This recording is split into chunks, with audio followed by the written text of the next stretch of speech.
કેમ છો તમે બધા જમાજી છો? તો આજે આપણે એક નવીન વસ્તુ લાવ્યા હતા ને એની રિપેરિંગ કરવાનું કામકાજ હાલે. તો આપણે એમ થયું કે વિડીયો ઉતારીને તમને દેખાડી દઈએ, કેમ કે આજકાલ તો આપણે વિડીયો ઉતારતા જ નથી, કેમ કે આપણી પાસે ટાઈમ જ નથી. પણ હવે બને એટલો ટાઈમ કાઢીને વિડીયો આપણે ઉતારતા રહીશું. ભલે 1 દી 2 દી 3 દી વિડીયો આવશે, પણ આવતા રહેશે વિડીયો. અને હમણાં ચેનલ સબસ્ક્રાઈબ કરી નાખજો. જો બધું હમણાં મૂકી દીધું છે અને ધૂળ કેટલી ચડી ગઈ જો તમે. આટલી ધૂળ ચડી ગઈ છે અને આ પણ બધું હમણાં પીડ્યું છે, કેમ કે આપણે એક ઇન્વર્ટર લાવ્યા હતા. એમાં આપણે એક કેપેસિટરની જરૂર હતી. આમાંથી આપણે ગોતતા હતા. ઇન્વર્ટર તો આપણે પાછું દઈ આવ્યા હોય, કેમ કે રિપેરિંગમાં આવેલું હતું, આપણું નહોતું. બાકી અત્યારે જે મેન વસ્તુ છે ને આ છે. જો તમે કહીશો આ શું? આ તો સોલર છે. જો આ સોલર છે ને આનું આપણે રિપેરિંગ કામ હાલે છે. રિપેરિંગ કામ એટલે જો અહીંથી પહેલાં તો આ ફાટી ગયું છે, એટલે આટલું તો કામ નહીં કરે. ને તે સિવાયનું આની હેઠે જે છે ને એ આપણે સાવ પૂરું થઈ ગયું જો. તો હવે ઘણા બધાનું કેવું એમ થાય કે આ સોલર ખરાબ થઈ ગયું છે, એટલે કે આ સોલર હવે પાવર ન કાઢે અને ન હાલે. અને આપણે આ જુગાડું માણા એટલે દેશી જુગાડ કરીને આપણે અને રિપેરિંગ કરી. જો કે જે વધારાનો કટકા હતો એ કાપીને મૂકી દીધો જો. અને આને આપણે કઈ રીતનું રિપેરિંગ કર્યું છે એ તમને દેખાડવું. હજી કામકાજ હાલે છે. જો કે હવે આપણે આ એક પટ્ટી રિપેરિંગ કરવાની બાકી રહી છે. જો આ પાવરનો છેડો છે અને આ બાજુ અર્થિંગ લખેલું છે. અર્થિંગનો આ બાજુ પાવરનો, અને વચમાં એક ટોટી દીધેલી છે. આપણને ખબર નથી આ કીની હોય. આપણે કોઈ દે આવું નવી વસ્તુ લાવ્યા નથી આવું કાંઈ. અને આમાં આ રીતનું દેખાડે. જો 540 ને એવું કંઈક લખેલું છે. આમાં 3 ને કેટલી જાતનું લખેલું છે આપણને કંઈ ખબર નથી. 12 વોલ્ટ ને 12 એમ્પિયર ને એવું બધું લખેલું છે. અત્યારે હજી આપણે ચેક નથી કર્યું, પણ એકવાર તમને ચેક કરીને દેખાડું કે પાવર આવે છે કે નહીં. આમાં પહેલાં આપણે અહીંયા 2 છેડા મારી દઈશું. અત્યારે આપણે 10 વોલ્ટ ઉપર રાખેલું હોય ડીસીમાં. જો અહીંયા કણ આપણે આ રીતના અડાડશું છેડા. જો કે અત્યારે આમાં પાવર નથી આવતો. હવે એકવાર આપણે અહીંયા ચેક કરી જોઈશું.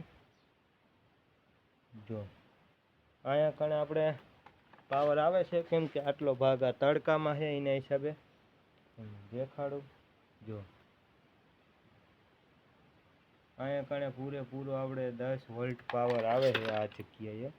અત્યારે આપણે રિપેરિંગ કર્યું ને તો આટલું રિપેરિંગ કરી નાખ્યું છે. આ બાજુનું રિપેરિંગ છે. આનું કામકાજ હાલે. આપણે પહેલાં તો ગણતરી નથી કરી રિપેરિંગની. હવે એમ થયું કે આટલું પણ રિપેરિંગ કરી નાખ્યા હારે. જોકે જે કોઈ થોડા ઘણા વોલ્ટેજ મળ્યા અને આનું રિપેરિંગનું કામ આ રીતનું આપણે કરેલું છે. જો આમાં આપણે આપણે આ પાવરનો છેડો આવેલો છે. એ ગયો બસ અર્થિંગમાં. પછી પાછો આમ વહી ગયો. બસ પાછો અહીં પાવરનો આવ્યો. પછી આ ગયો અર્થિંગમાં.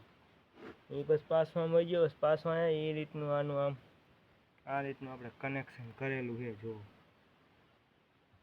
આપણે આ એક પ્લસનો શેડો છે એને માઇનસમાં દીધો છે. પછી પાછો પ્લસનો હોય એને માઇનસમાં દીધો. એ રીતનું છે. અને આ બાજુ આપણે કામકાજ હાલે છે.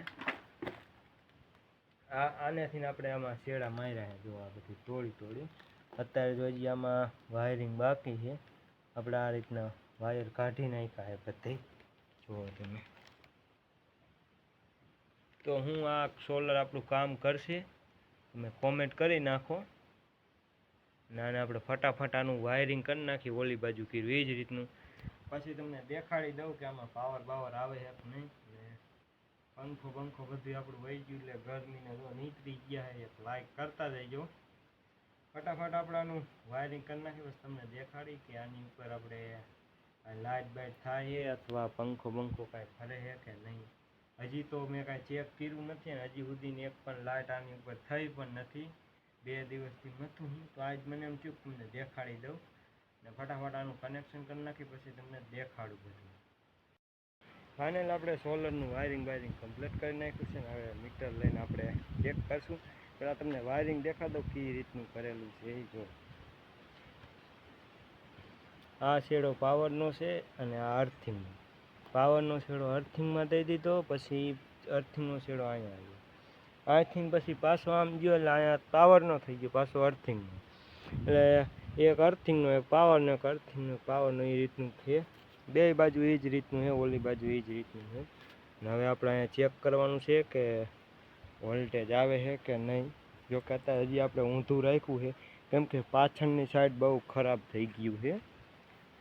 જો પાછળની સાઈડ તો હાવ એટલે હાવ પૂરું થઈ ગયું છે, તોય પણ આપણે ચેક કરી દઈશું બે બાજુ ફેરવી. હવે આપણે પહેલાંના વોલ્ટેજ ચેક કરશું, જેના માટે આપણે મીટર લઈએ છીએ અને આપણે રેણ કરતાં કરતાં આની ઉપર સોલ્ડરિંગ વાયરના થોડા ઘણા પડી ગયા છે ટીપા. હવે આપણે આને ચેક કરશું. તો આ રહ્યો આપણે પાવરનો છેડો છે, એમાં આપણે મારી દઈશું આ પિન.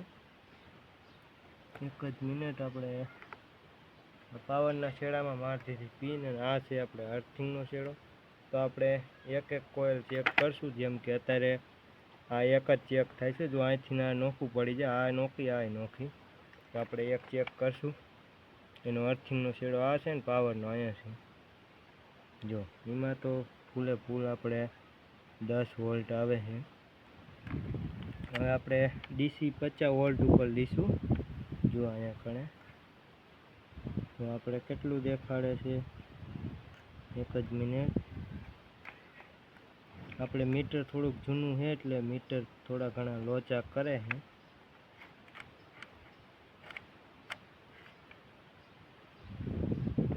જો આમાં 10 વોલ્ટેજ દેખાડે છે. આપણે તમને દેખાતું ન દેખાતું પણ મને દેખાય છે, તો તમને કહી દઉં.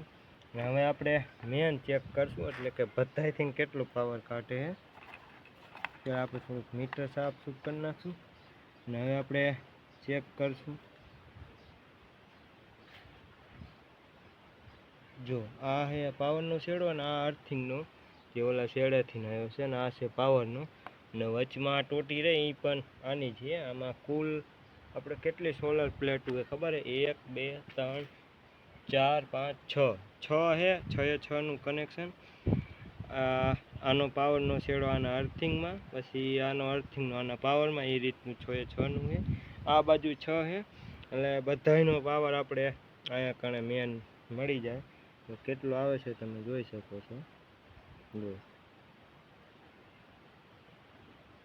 આમાં આપણને 20 વોલ્ટ દેખાડે છે. એ આપણે આની ઉપર એકાદે આપણે એલઈડી લાઇટ બાઇટ કાંઈક ચેક કરીને જોઈશું. તડકો બહુ ઝાઝો છે પણ ચેક કરવું પડશે, એમાં હાલશે નહીં. આપણી પાસે 12 વોલ્ટની લાઇટ છે, એ આપણે અહીંયા ચેક કરશું. લાઇટ પણ લઈ આવ્યા છે જો, અને અત્યારે વાદળ છાંયો થઈ ગયો છે, તડકો બહુ નથી. અરે લાઇટ છે. હવે જોઈશું આપણે આમાં લાઇટ થાય છે કે નહીં. તો જો લાઇટ તો થાય છે, આપણે દેખાતી હોય ન દેખાતી હોય ખબર નહીં, મને તો દેખાય છે. જો લાઇટ થઈ ગઈ છે ચાલુ, અને મતલબ હવે સોલર થઈ ગયું છે ચાલુ. આપણે આની એક હવે મસ્તીની એક ફાર્મ બનાવવી પડશે, એમાં ફિટ કરી નાખવું આપણે, એટલે આમ એકદમ સીધું થઈ જાય. ના આપણે પલટી મારીને પણ જોઈશું કેટલાક વોલ્ટેજ આવે, કેમ કે અત્યારે તો ઊંધું છે તો લાઇટ બાઇટ થાય છે. આપણે પંખો આપણે ચેક નથી કર્યો, કેમ કે પંખો આપણે અંદર ફિટ કરેલો છે, વાયરિંગ કરતા હતા એટલે ગરમી થતી ત્યાં. અત્યારે આમાં ફ્રેમ બનાવવાની રહે, અને એકવાર તમને થોડુંક પલટી મારીને દેખાડું પાછળની સાઈડ કેવું છે. વજન બહુ ઝાઝો છે આમાં. જો પાછળ તો હાવ એટલે હાવ આપણે પૂરી જ થઈ જાય છે પ્લેટ.